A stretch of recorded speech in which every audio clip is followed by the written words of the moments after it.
Hi, I'm Mike Steven and this is Gear Up.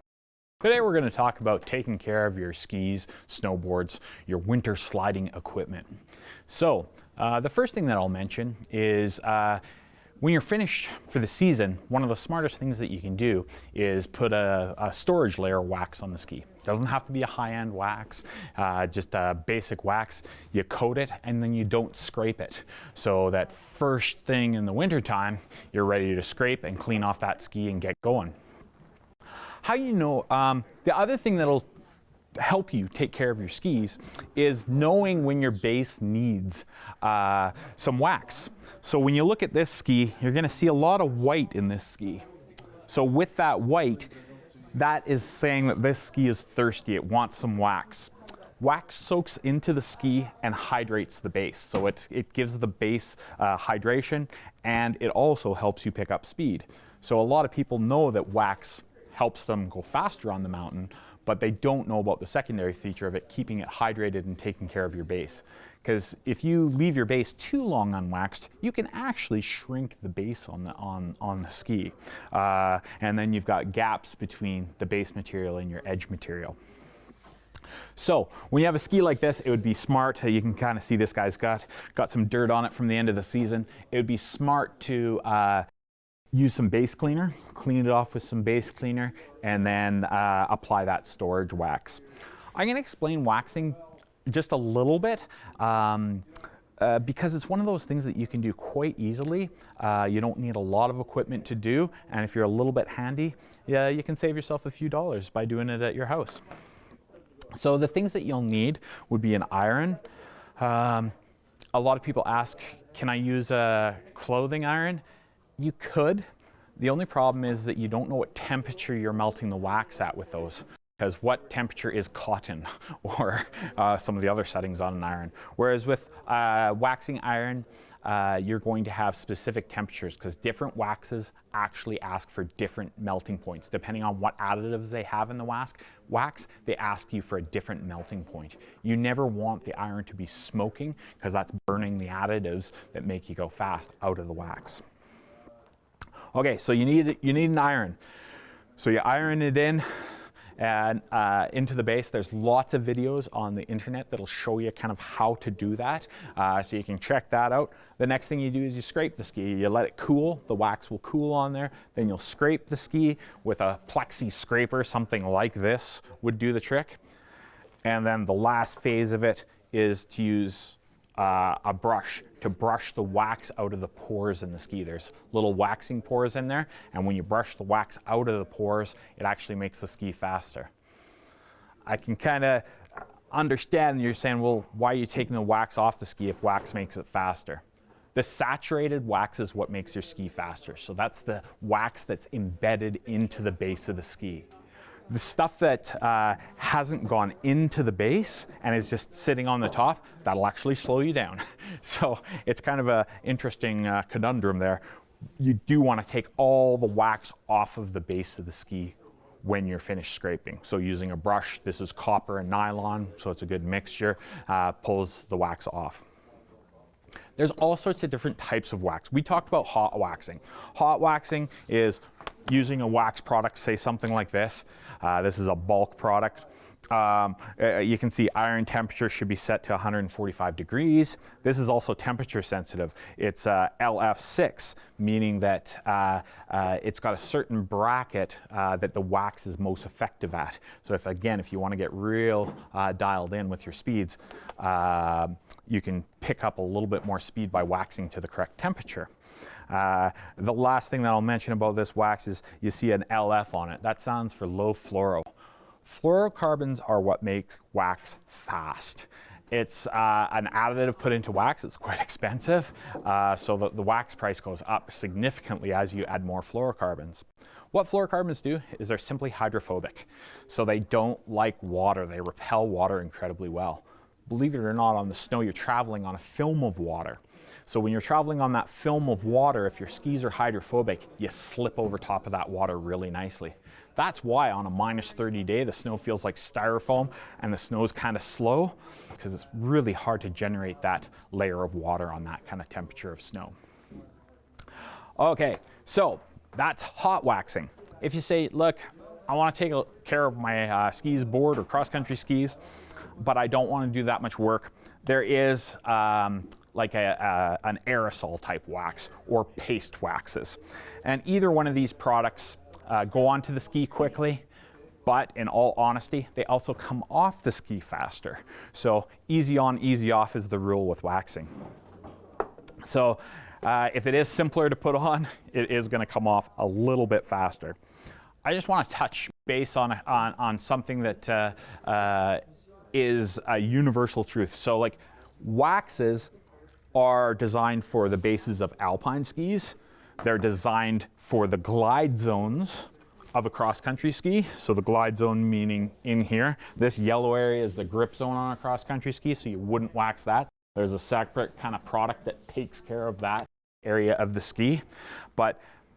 And then obviously snowboards use the same glide wax. So glide wax is the same whether you be alpine, Nordic, or snowboarding. Like it doesn't matter. There's other things to consider when taking care of your skis, just some simple things. A simple strap like this that just wraps around your skis, you pull it tight and it holds your skis together, will actually help your skis from getting banged around and the edges of your own skis damaging your own skis. So for a simple little thing like this, you can help protect your skis. The other way to protect your skis is with padded bags and stuff like that. A little bit more maybe for traveling overseas or traveling to different resorts via airplane or by bus or however you're getting there. So it's a padded bag. It's on roller wheels, so you can hook it to your other luggage and actually move it like a train. It hauls incredibly efficiently. A lot of the bags nowadays will have areas to put the boots in, tip and tail, because your bindings will sit in the middle here. You can put boots in the tip and the tail. And because baggage on airlines is expensive, a lot of people finish packing like some of their downs and some of their winter clothing into this, which A, helps protect the gear that's inside the bag, and B, helps lighten up some of your carry-on baggage. So using a bag for airline travel, I think, is pretty much a must. For transporting it to and from the ski hill in the back of your truck, it's nice for sure, because then salt and road grime and stuff like that isn't going to get onto it. And that is one consideration. You see people taking their skis on the roofs of their car. Well, unfortunately, on our roads, we lay down salt. Salt and base material don't like each other. Salt and the edges don't like each other. So if you do carry your skis up on top of the roof of your vehicle, do put a ski bag over them or clean them off after each time you're on the highway. I hope this explains a few things to keep your skis in better shape and working better for you. This is Gear Up, and I'm Mike Stephen.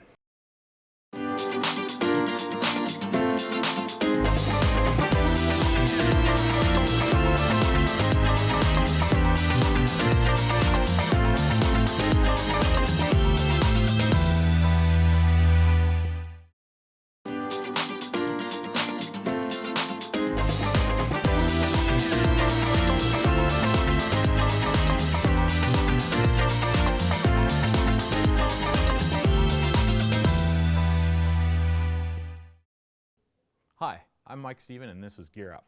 Today we're going to talk about the backcountry, and in particular the backcountry in the wintertime. There's an extra element of danger in the backcountry in the wintertime, or there's multiple actually. One being the temperature. If you get caught in the backcountry and have to spend a night, it's going to be a lot colder than it would be in the summertime, obviously. So being prepared is very, very important. The second thing that to know in the backcountry, whether you're just outside of town or whether you're deep in the backcountry, is avalanches are always a potential if you have slopes and snow above you. So what I'm going to do is I'm just going to explain a little bit of gear that can protect you in the backcountry and help you in the backcountry. This is in no way any course or anything like that. You should always prepare yourself with at least getting your level 1 avalanche course to know at least what the dangers are out there.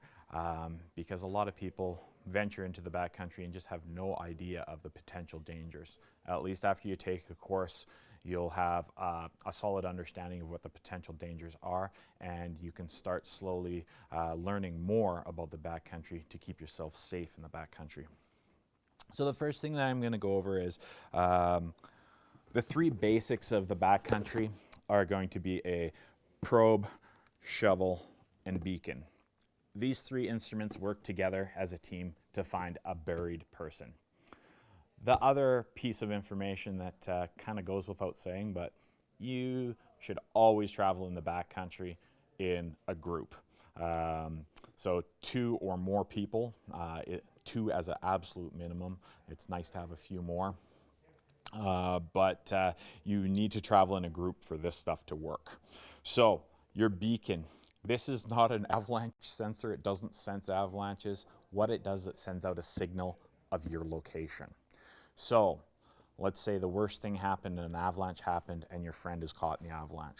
If he's wearing a beacon and you also have a beacon, you can turn your beacon to receive. His will always, you're always in send mode when you're in the backcountry. Turn yours to receive, and now you'll be receiving his signal. So now you can locate within a reasonable proximity where the buried friend is. The next thing that you need is you need a probe. So a probe, because avalanche debris is actually quite firm, it firms up into like a concrete-like snow. You don't want to be digging all over the place. You want to be digging very accurately because time is of the essence when you're in an avalanche. If the person has not been killed by trauma, their next enemy is suffocation. So when that snow closes in around them, they don't have a lot of time under there. So the probe is used to probe around the area that you've found with your beacon. You probe around the area to find the body. And bodies feel much different than any other debris that would be in there, like logs or rocks or anything like that. Bodies are a little bit soft. People always ask the question, what if you poke him in the eye? He'll forgive you if you save his life. So the probe is stuck into the snow. You find the burial. You leave the probe in where it's at, and you follow the probe down. You dig the probe down with your shovel. So the shovel is the final piece for excavation or getting the body out of the snow.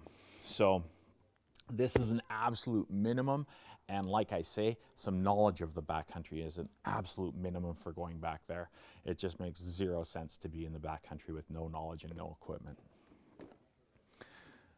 Some of the things that have happened in recent is avalanche packs are becoming more and more a staple in the backcountry. Whether you're a snowmobiler, they're very common. Snowmobilers have adopted these backpacks big time because they're covering a lot of terrain and they're not necessarily digging a lot of pits when they go out, snow sample pits that you would learn about in your avalanche training.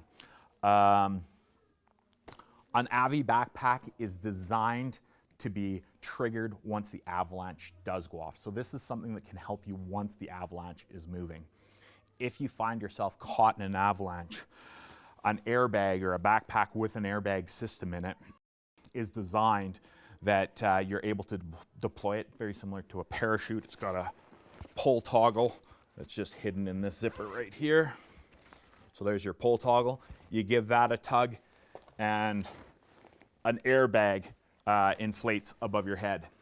What the airbag does is it's designed to keep you on the top of the avalanche. So as the avalanche is moving down the slope, there's all sorts of different sizes of debris in it. There's all sorts of different chunks of snow. What this does is this makes you one of the biggest chunks in the avalanche because your body plus the pack plus the huge airbag up above you. Bigger things tend to stay on the surface of the avalanche, while smaller things tend to float to the bottom. A really good example of this and how it was explained to me is, imagine a can of mixed nuts. If you take that can of mixed nuts and let's pretend it's in a clear jar, it's just all sorts of different nuts in there. But if you shake it, very similar to what's happening in an avalanche is constantly moving. If you shake that mixed bag of nuts, what's going to happen is the smaller, heavier stuff is going to go to the bottom. The lighter, bigger stuff is going to stay on the top. So if you had a marshmallow in there, that would stay on the top. That's your marshmallow. This makes you a lot bigger without making you any heavier. So this big airbag on top of you, as the avalanche moves down the slope, this pack has been proven to significantly increase your chances of staying on the top of the avalanche. A couple key features: if you're in valley bottom and the avalanche hits you, an airbag is not going to help you realistically. You have to be moving with the debris in the avalanche for this bag to help you. And it should keep you on the top, and studies have shown, I think it's like 95%. It's very, very, very high, the percentage, as long as you're moving with the avalanche. The other thing that I kind of like about it, and what I said in valley bottom, is that avalanche bags, depending on the model, are designed to deflate afterwards. So if you picture right behind this avalanche bag is your head, if you do get buried, this bag takes the air out of itself, so it actually reverts on some avalanche bags. Make sure that your bag does this, but reverts and pulls the air out of the bag, and that leaves you a huge air cavity to breathe. Like I said previously, suffocation or lack of oxygen is your biggest enemy when you're buried underneath the snow. That's what's going to get you first. So if you can increase the cavity of air around your head, you increase the time that you have for your friends to pull you out. So airbags have started to become, like I say, very common, whether you're backcountry skiing, snowshoeing, destroying the store. No matter what you're doing in the backcountry, it's going to be an asset for you if you're in avalanche terrain. Some of the things that you should know about and that you'll get taught about in your Avi Level 1 is how to use a snow study kit. I talk about digging pits and assessing the snow, assessing the slope, assessing the terrain.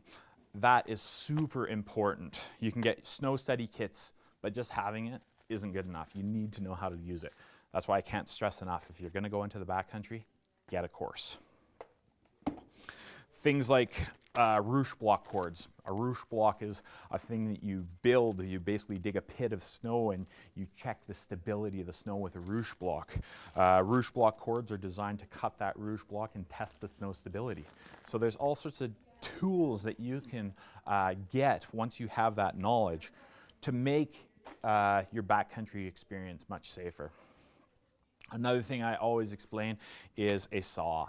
A saw in the backcountry in the wintertime is an amazing survival piece, because the saw can do a few things. A, you can use it for some snow study stuff. There is some Roosh block tests and stuff like that you can use your saw with. You can also use it for trimming cornices. You can use it for all sorts of different things. On that note, trimming cornices, it's designed to be attached to a ski pole so that you're standing far back from it. The other function of a saw is to be able to cut wood. If you do end up spending the night in the backcountry, it's smart to have a way to start a fire and a way to get fuel. So fuel in the backcountry is going to be dry wood. This will allow you to cut some wood. Now we're just going to go over the basics of the backcountry in terms of, a lot of people say, well, I've heard of ski kits that can get you into the backcountry so that you cross country to the top and then you get to ski down. Yeah, it's called backcountry skiing or backcountry mountaineering, and basically the whole idea behind getting out there is that you can walk on top of your skis. So you're treating your skis like cross-country skis or snowshoes. So the first thing that you need to do that is a specific binding. This binding has the ability to come unhinged and walk like a cross-country. There's all sorts of styles of these bindings. There's tech bindings that have made it much more efficient. So there's huge advances in the backcountry. This is a very basic frame binding. Something that a person would maybe start in the backcountry with. So basically the things that you need is obviously all your safety gear and the knowledge, and then the things that you're going to need is a boot that has a walk mode, a binding that has a walk mode, and this little piece of magic. And what this is called a a skin, and the skin goes on the bottom of your ski and allows you to glide forward, but it grips when you try to slide back. So that allows you to climb up into the terrain that you want to ski. So with your skin, you're binding in your ski, you're moving up the mountain. When you get to the top, you pull off your skin, then you take your binding, lock it in. Now you're locked in and you're basically skiing down like you would at the ski hill, but you're in untouched powder in the backcountry. Again, it's not as simple as knowing this stuff. I can't stress this enough. Get some knowledge if you're going into the backcountry, and travel with friends or people you know that have far more experience than you. It's one of the best ways to learn other than courses, is learning from people that have taken courses and have spent a lot of time in the backcountry. I'm going to show this just because these are a couple products we get asked about quite a bit. Is sometimes skins will start to pick up snow, and whether you're out in the field on a long touring trip or just close by, it's nice to carry this with you. This is a wax that you can apply to your skin. So you can actually wax your skins, because your skins, when they come from the factory, they're what's called hydrophobic. They've got a hydrophobic treatment on it, which means they repel water extremely well. As you use the skins, this treatment gets worn off. So snow can start to stick to your skins, especially at that temperature right around -1 to +1 is really brutal for that, the skin caking up with snow. If you wax your skin, you can actually stop that from happening. So on a backcountry trip, this is an awesome thing to carry with you, because if it starts to happen, it can turn an hour ski into a 3-hour ski, just because if you are carrying all that snow with you and fighting with the snow on the bottom of your skin, you are going to be significantly slower and significantly more tired when you reach your destination. The other thing is this is basically the DWR coating, or the coating that's put on the skins from the factory. This is something that you can do at home, and you can actually put this on your skin. You spray it on the skin, and it re-waterproofs your skin and makes it hydrophobic again. So those are a couple things that'll help out your skins in the backcountry, because hey, let's face it, your skins are your way in and your way out. I hope this has shed a little bit of light on what you can do and how you can get into the backcountry and what you should know before you go into the backcountry. I hope you have fun out there and be safe. Thanks for watching.